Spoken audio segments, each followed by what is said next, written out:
cobaan,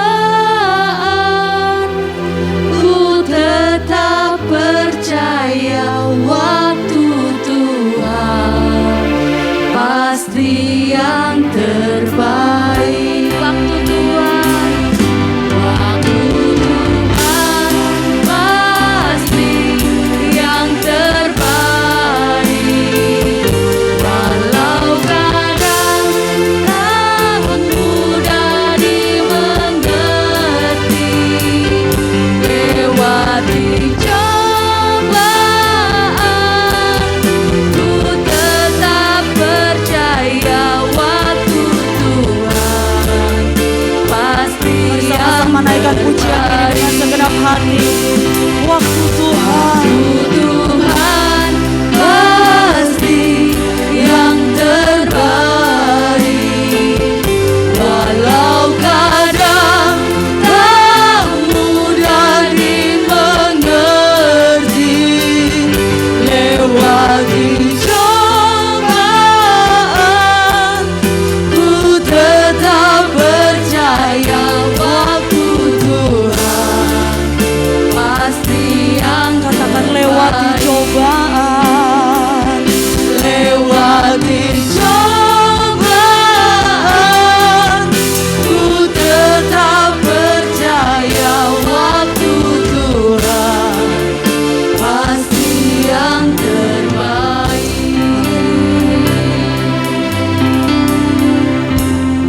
Dalam segala hal yang terjadi dalam kehidupan kami Tuhan, kami mau bersepakat dengan Engkau. Kami mau setuju dengan apa yang Tuhan mau di dalam kehidupan kami. Saat sore hari ini Tuhan, bukan secara kebetulan kami boleh ada di rumah Tuhan, dan juga kami boleh mengikuti secara live streaming. Kami percaya bahwa Tuhan punya rencana, Tuhan punya tujuan di dalam kehidupan kami. Dan saat sore hari ini Tuhan, berbicaralah Engkau bagi kami semua kaum wanita-Mu di tempat ini, sehingga kami boleh menjadi wanita-wanita yang kuat di dalam Engkau. Kami boleh memiliki daya tarik yang dari Tuhan, bukan secara apa yang nampak mata, tetapi biarlah roh kami semakin hari semakin kuat di dalam Engkau. Terima kasih Bapa di surga, hamba-Mu sangat-sangat terbatas Tuhan, tapi saat sore hari ini biarlah kuasa Roh Kudus-Mu bekerja di antara kami, dan Engkau sendiri Tuhan yang menyampaikan isi hati-Mu bagi kami semua. Terima kasih Bapa di surga, meletakkan pemberitaan firman Tuhan saat sore hari ini di dalam nama Tuhan Yesus Kristus. Haleluya, amin. Puji nama Tuhan. Silakan duduk kaum wanita yang diberkati oleh Tuhan. Shalom. Sekali lagi shalom. Kurang semangat. Shalom ibu-ibu semuanya. Haleluya, puji Tuhan. Sehat semua. Haleluya. Ya, puji nama Tuhan. Kita di sini kaum wanita semuanya, kecuali yang main musik sama yang di belakang.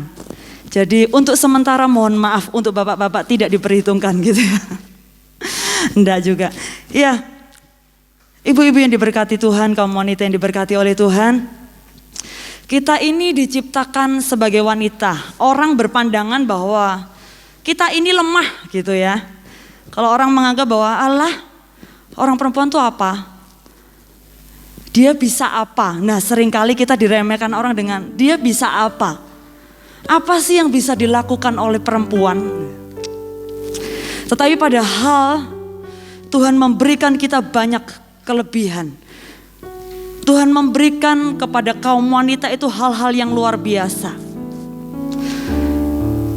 Menurut penelitian, para pria itu dia tidak bisa mengerjakan pekerjaan double.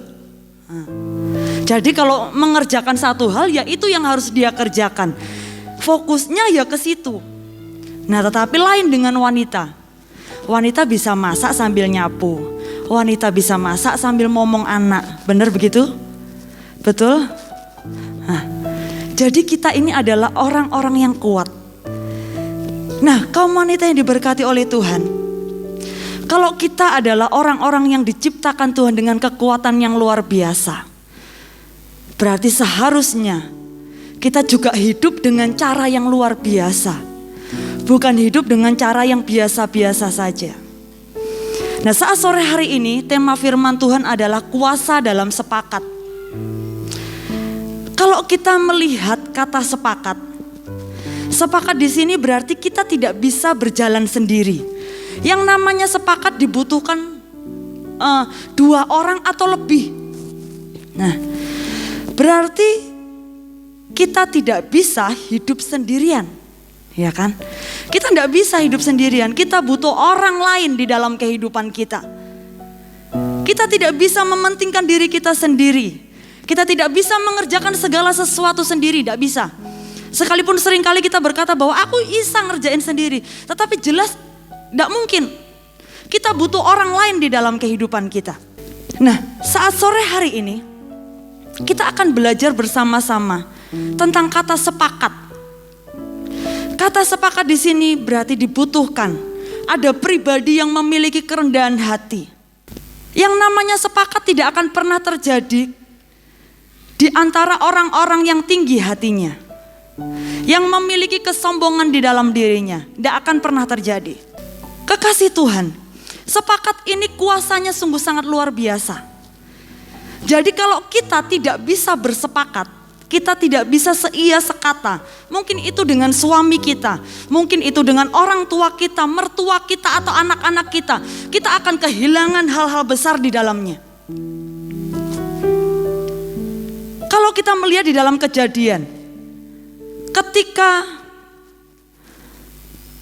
orang-orang pada waktu itu, keturunan dari Nuh, mereka ini semuanya satu bahasa, logatnya sama. Kalau misalnya Jawa, tidak ada yang istilahnya Jawa Timur, Jawa Tengah atau Jawa mana, tidak ada. Semuanya sama, logatnya sama, bahasanya sama. Berarti kalau ngomong A, nangkepnya juga akan A. Nah, mereka berpikir bahwa ayo sekarang kita ngumpul, kita dirikan menara. Mereka mau mendirikan menara Babel, yang puncaknya sampai ke langit. Kita mau cari istilahnya, ayo kita tegakkan nama kita di situ, supaya kita tidak terserak, kita tidak bisa kemana-mana. Nah, kita terus bersama-sama, kita satu. Nah, kalau kita melihat di situ, ketika mereka sepakat untuk mendirikan menara Babel, yang firman Tuhan katakan di dalam Kejadian 11 ayat 6 dan ayat yang ke-7. Firman Tuhan mengatakan seperti ini. Ketika semua orang pada masa itu satu bahasa, satu logatnya, dan mereka hendak mendirikan menara, firman Tuhan mengatakan, dari sekarang apapun juga. Nah, kita perhatikan di sini. Dari sekarang apapun juga yang mereka rencanakan, tidak ada yang tidak akan terlaksana. Padahal itu bukan maunya Tuhan. Padahal dengan hal itu mereka hendak menyamai Tuhan. Tetapi firman Tuhan katakan mulai dari sekarang tidak ada yang tidak mungkin terlaksana. Berarti di dalam sepakat itu ada kuasa yang luar biasa. Sekalipun mereka melakukan apa yang tidak dikehendaki Tuhan, Tuhan bisa ngomong seperti itu. Apalagi yang terjadi ketika ada orang-orang yang bersepakat di dalam Mazmur 133 ayat 1 sampai ayat yang ketiga, sesuai dengan pujian yang kita nyanyikan sama-sama tadi. Sungguh alangkah baiknya dan indahnya apabila saudara hidup rukun bersama. Ketika ada kesatuan, kesatuan bukan karena seragam bajunya, kesatuan bukan karena kita ada di satu denominasi gereja yang sama. Tetapi kesatuan itu adalah ketika kita mau mengutamakan yang satu dengan yang lainnya. Di situ akan terjadi yang namanya kesatuan. Kalau misalnya di dalam hubungan kita dengan orang lain, salah satu mementingkan diri sendiri, salah satu pengen menangnya sendiri, tidak akan pernah terjadi yang namanya sepakat. Dan kita tidak akan pernah bisa melihat kuasa dari sepakat itu. Di situ butuh kerendahan hati. Oleh sebab itu firman Tuhan mengatakan, bila saudara hidup rukun bersama, kesanalah Tuhan perintahkan berkat kehidupan untuk selama-lamanya. Apalagi yang Tuhan katakan ketika seseorang bersepakat. Yonatan anak Raja Saul, ketika Yonatan ini maju berperang, dia tidak sama tentara yang besar, tetapi dia hanya sama bujangnya, sama pembantunya, sama pembawa senjatanya. Tetapi di dalam 1 Samuel 14 ayat yang ke-6 dan ke-7 dikatakan demikian. Berkatalah Yonatan kepada bujang pembawa senjatanya itu, mari kita menyeberang ke dekat pasukan pengawal orang-orang yang tidak bersunat itu. Mungkin Tuhan akan bertindak untuk kita. Sebab bagi Tuhan tidak sukar untuk menolong baik dengan banyak orang maupun dengan sedikit orang. Lalu jawab pembawa senjatanya itu kepadanya, lakukanlah niat hatimu itu. Sungguh aku sepakat. Cuma 2 orang maju ngelawan tentara besar. Cuma Yonatan sama bujangnya. Yonatan seorang pahlawan perang, bujangnya cuma pembawa senjata. Tetapi ketika ada kata sepakat di dalamnya, apa yang terjadi? Di dalam ayat selanjutnya dikatakan bahwa Tuhan buat kegentaran kepada musuh-musuh yang ada. Bahkan 20 orang dihabisi oleh Yonatan. Itu kuasa dari sepakat. Dan di dalam Matius pasal yang ke-18 juga dikatakan bahwa ketika 2 orang berkumpul bersehati di dalam namanya, Tuhan hadir di tengah-tengah mereka. Dan firman Tuhan juga mengatakan bahwa ketika mereka meminta apapun juga, permintaan mereka akan dikabulkan oleh Bapa di surga. Keren banget Bapak, ibu-ibu yang dikasih oleh Tuhan. Ketika ada kata sepakat. Kalau mungkin hari ini kita sudah ditinggal oleh suami kita, masih ada anak-anak kita, masih ada orang tua kita, mungkin juga kita masih ada bersama dengan mertua.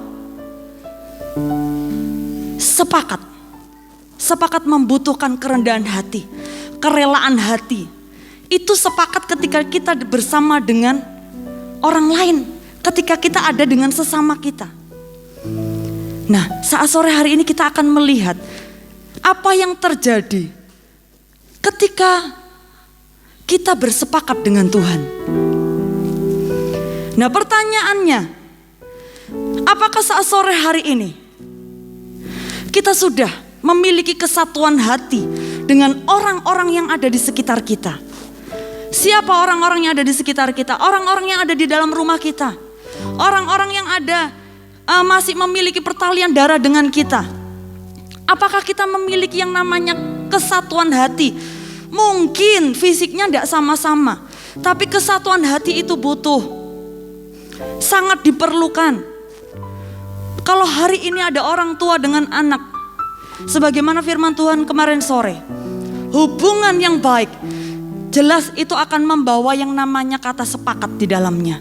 Dan ketika ada keluarga, ada orang-orang yang bersepakat, di situ kuasa Allah dikerjakan. Saat sore hari ini kita akan melihat bagaimana bila kita bersepakat dengan Tuhan. Kalau kita tidak bisa bersepakat dengan sesama kita, kalau kita tidak bisa bersepakat dengan orang yang kelihatan dengan kita. Karena di dalam surat 1 Yohanes dikatakan bahwa bagaimana kita berkata bahwa kita mengasihi Tuhan kalau kita tidak bisa mengasihi sesama kita yang kelihatan. Berarti sebenarnya kita sedang membohongi diri kita sendiri. Kita tidak mungkin bisa berkata kepada Tuhan bahwa Tuhan, aku mengasihi Tuhan, tapi kita tidak bisa mengasihi orang-orang yang ada di sekitar kita. Kita tidak bisa mengasihi orang tua kita. Kita tidak bisa mengasihi mertua atau menantu kita. Firman Tuhan katakan sama aja itu bohong. Nah, jadi yang paling utama terlebih dahulu, sudahkah kita bersepakat dengan sesama kita? Kalau kita memang sudah bisa bersepakat dengan orang-orang yang ada di sekitar kita, maka kita pun akan bisa bersepakat dengan Tuhan. Dan ketika kita bersepakat dengan Tuhan, pasti ada kuasa besar yang terjadi di dalam kehidupan kita. Nah, kekasih Tuhan, kaum wanita yang diberkati oleh Tuhan, apa sih sepakat dengan Tuhan? Yang membuat kehidupan kita akhirnya menjadi wanita-wanita yang kuat. Sepakat dengan Tuhan itu adalah bersyukur. Yang seringkali terdengar dengan yang seringkali mungkin kita ucapkan ketika kita menghadapi situasi, ya wes lah bersyukur. Tetapi bukankah seringkali kita mengatakan kata bersyukur ini menjadi sebuah kata pasrah? Ya wes lah, keadaannya sudah seperti ini. Tapi padahal yang namanya bersyukur itu adalah kekuatan anak-anak Tuhan. Makanya di sini saya mengambil kata sepakat. Seringkali kalau kita bersyukur ya sudah, kita bersyukur begitu saja. Terima kasih Tuhan, mungkin sampai situ. Tetapi apa itu bersyukur? Apa itu sepakat dengan Tuhan? Ada 4 hal yang saya mau bagikan saat sore hari ini. Hal yang pertama, sepakat atau bersyukur yaitu setuju dengan cara kerjanya Tuhan. Jadi bersyukur itu bukan hanya sekedar perintah. Karena firman Tuhan mengatakan, bersyukurlah dalam segala hal, sebab itulah yang dikehendaki Allah bagi kamu di dalam Kristus Yesus. Bukan hanya sekedar sampai di situ. Tetapi di sini lebih kepada hati yang setuju dengan cara kerjanya Tuhan. Nah, kaum wanita yang diberkati oleh Tuhan, di bulan antara pertengahan Juni, Juli, kita melihat keadaan pandemi yang mengalami lonjakan. Bahkan di Blora, di tempat saya di Sawahan, waduh rasanya sudah mau keluar ngeri gitu ya. Banyak, bukan cuma orang-orang yang gak kenal Tuhan yang kena. Anak-anak Tuhan juga banyak yang kena. Hamba-hamba Tuhan juga banyak yang kena. Nah, tetapi pertanyaannya, ketika kita menghadapi kondisi seperti itu, mungkin juga di antara kita ada yang kehilangan orang-orang yang kita kasihi. Apa respon kita? Setuju enggak kita dengan cara kerjanya Tuhan? Ketika Tuhan mengambil orang-orang yang kita kasihi. Apakah kita protes, loh Tuhan kenapa kok diambil, terlalu cepat dan lain sebagainya. Nah, kekasih Tuhan, di sini berarti sepakat kita menyatakan setuju kita. Tuhan, aku setuju dengan cara kerjanya Tuhan. Ya sekalipun sambil nangis-nangis, ya mesti nangisnya. Tetapi kita setuju dengan cara kerjanya Tuhan. Apa sih setuju dengan cara kerjanya Tuhan? Kalau kita melihat setuju dengan cara kerjanya Tuhan, kita akan belajar dari kisahnya Yusuf. Saya tidak akan cerita panjang lebar, singkat ceritanya ketika Yusuf sudah dijual oleh saudara-saudaranya, dia sudah terhitung. Silsilah keturunannya diputus dari kaum keluarganya. Dari Israel dia akhirnya, dari Kanaan atau Israel dia akhirnya sampai ke tanah Mesir. Banyak hal yang dia harus lalui selama 13 tahun perjalanan kehidupannya, tidak menyenangkan sama sekali. Yang dulunya anak kesayangan justru sekarang jadi anak yang terlunta-lunta. Keluar dari mulut singa masuk ke mulut harimau. Dia mengalami keadaan yang tidak baik di dalam kehidupannya. Tetapi apa yang terjadi dengan Yusuf? Mari kita baca di dalam Kejadian 45 ayat yang ke-5 sampai ayat yang ke-7. Saya akan bacakan karena banyak ayat yang akan saya baca hari ini.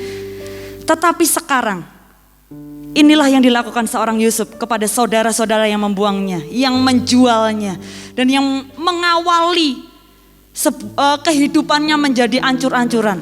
Dia mengatakan kepada saudara-saudaranya seperti ini. Tetapi sekarang janganlah bersusah hati. Orang yang dianiaya justru mengatakan jangan bersusah hati kepada orang yang menganiaya. Dan janganlah menyesali diri karena kamu menjual aku ke sini, sebab untuk memelihara kehidupanlah Allah menyuruh aku mendahului kamu.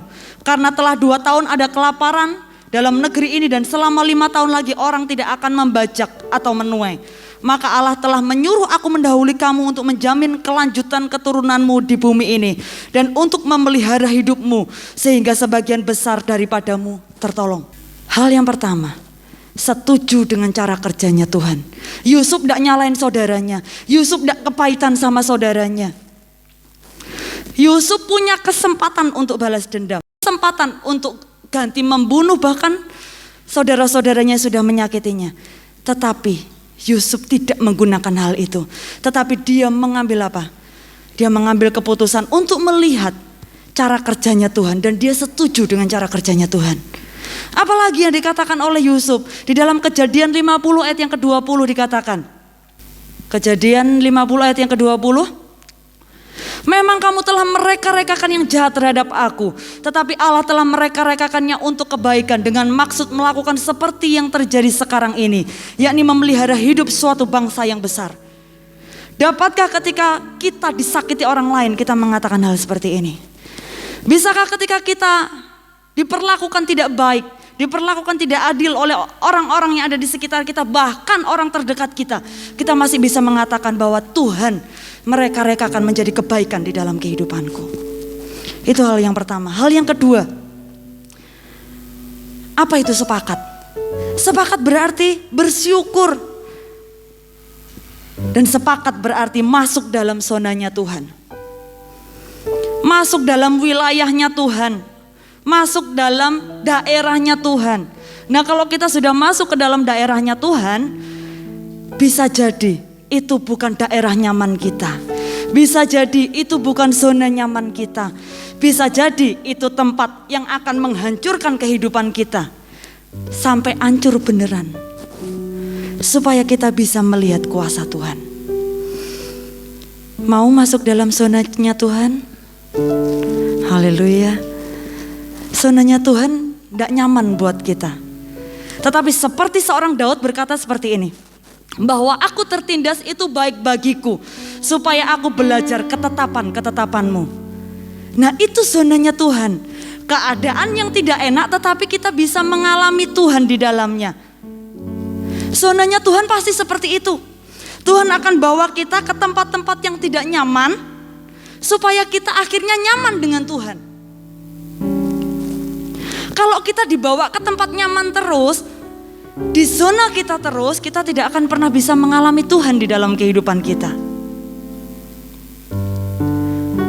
Kalau zonanya kita enak-enak terus, bisa jadi kita justru akan lupa dengan Tuhan. Kalau orang lewatnya jalan tol terus, mulus, bisa jadi malah ngantuk dan mencelakakan kehidupan kita.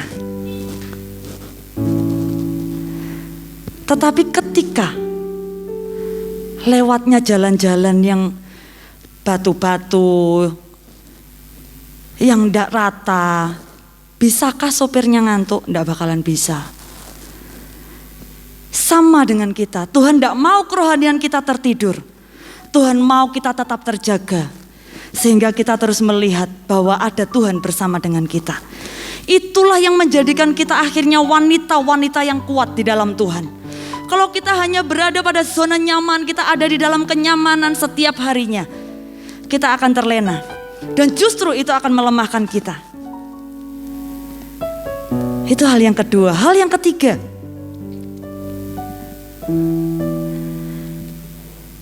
apa itu sepakat? Sepakat yaitu menempatkan Tuhan sebagaimana mestinya.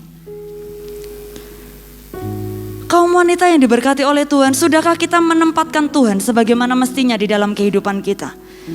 Atau justru seringkali kita mulai mengatur Tuhan dengan cara-cara kita? Atau justru mungkin kita merasa lebih pintar dari Tuhan? Seorang Daud di dalam Mazmur 1 sampai Mazmurnya ke 150. Sekalipun di dalamnya ada Mazmur-Mazmur dari yang lainnya juga. Tetapi sebagian besar dituliskan oleh Daud. Disitulah Daud menempatkan Tuhan sebagaimana mestinya. Dia mengenali pribadi Tuhan dengan benar. Dia mengerti bahwa Tuhan adalah seorang gembala. Dia mengerti bahwa Tuhan adalah pahlawannya. Jadi di dalam segi kehidupannya, Daud selalu menempatkan Tuhan. Jadi di dalam kehidupannya tidak ada yang bolong tanpa Tuhan. Dia selalu mengisi kehidupannya dengan Tuhan. Itu luar biasanya Daud.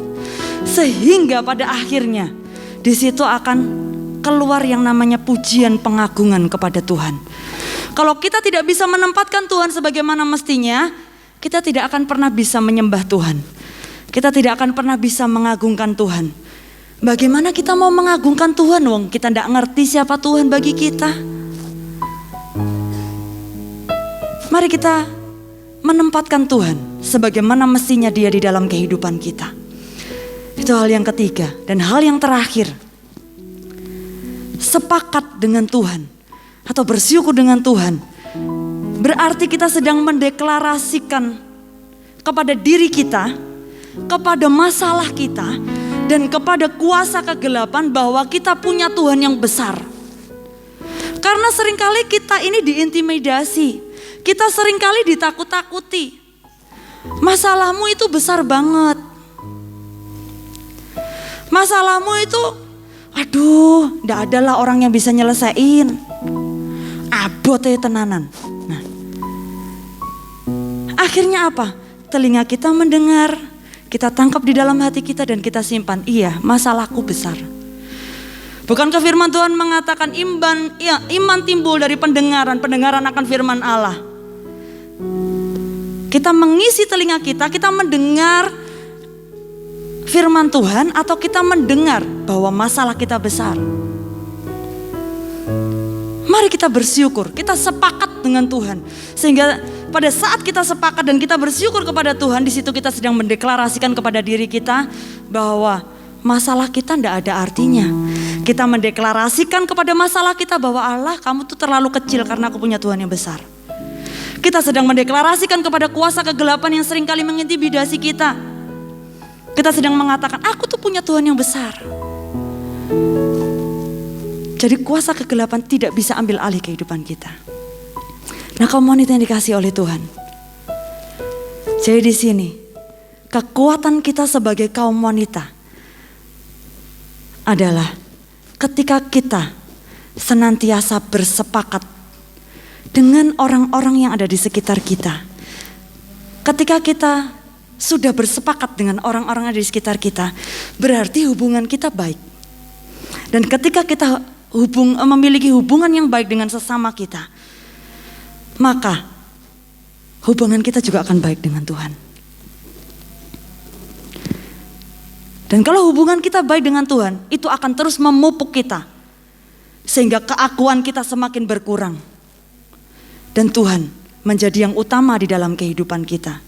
Dan ketika Tuhan sudah menjadi yang utama di dalam kehidupan kita, dengan siapapun kita bergaul, dengan siapapun kita ada, maka di situ kita dapat bersepakat.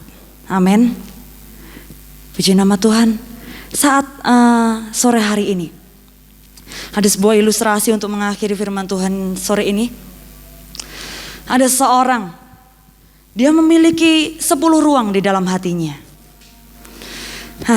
Pada suatu ketika pada malam hari itu, orang ini dia mengalami guncangan yang luar biasa. Karena apa? Karena dia kedatangan tamu. Nah, tamunya adalah kuasa kegelapan. Dia porak-porandakan seluruh ruangan orang ini. Dari sisi manapun dia hancurkan. Akhirnya orang ini semalaman dia tidak bisa tidur. Dia datang kepada Tuhan besoknya. Tuhan, semalaman aku tidak bisa tidur. Sekarang ruangannya tak serahin sama Tuhan. Satu ruangan ya Tuhan, tak serahin sama Tuhan. Oke, Tuhan kita tidak pernah paksa kita untuk menyerahkan kehidupan kita seluruhnya. Tuhan kita terlalu sopan bagi kita. Ketika orang ini menyerahkan kepada Tuhan satu ruangan di dalam hidupnya, Tuhan jaga ruangan itu dengan baik, aman, terkendali. Tetapi ternyata pada malam hari ada tamu yang datang lagi. Kuasa kegelapan datang untuk menyerang dia. Ruangan mana yang diserang? 9 ruangan yang lainnya. Tetapi orang ini setiap harinya dia hanya menyerahkan satu kepada Tuhan. Sampai akhirnya dia tahan 1 di dalam ruangan hatinya. Ini buat aku aja lah Tuhan. Yang 9 Tuhan jaga. Yang ini aku jaga sendiri, aman lah. Tetapi ternyata apa? Ternyata malam hari itu juga kuasa kegelapan mulai serang dia habis-habisan. Sekalian pun hanya 1 ruangan yang tersisa, yang dia pikir dia masih bisa menjaga hidupnya. Berbicara tentang apa ilustrasi saat sore hari ini? Ruangan itu berbicara tentang keakuan kita. Malam hari ini adakah keakuan yang masih kita tahan? Ataukah kita sudah menyerahkan seluruhnya kepada Tuhan, setiap ruangan hati kita? Baik itu keangkuhan kita, baik itu mungkin sakit hati kita, baik itu kepahitan kita. Apakah masih ada yang tersisa di dalam hati kita yang tidak diisi oleh Tuhan? Mari saat sore hari ini serahkan semuanya kepada Tuhan. Dia akan pegang seluruh kehidupan kita. Puji nama Tuhan. Mari kaum wanita yang diberkati oleh Tuhan, melalui firman Tuhan saat sore hari ini, kita boleh kembali diingatkan bahwa mari kita menyerahkan kehidupan kita kepada Tuhan. Jangan biarkan ada ruangan yang kita tahan dari diri kita. Buka hati kita untuk Tuhan tinggal. Buka hati kita untuk Tuhan bertahta di dalamnya. Mengambil alih seluruh kehidupan kita. Lepaskan setiap hal yang masih mengikat kita. Baik itu kepahitan, baik itu kecewa, baik itu dendam, sakit hati dan lain sebagainya. Mungkin itu kepada suami kita, mungkin itu kepada anak, mungkin itu kepada mertua atau menantu kita. Lepaskan. Izinkan Tuhan menjadi penguasa tunggal di dalam kehidupan kita. Puji nama Tuhan.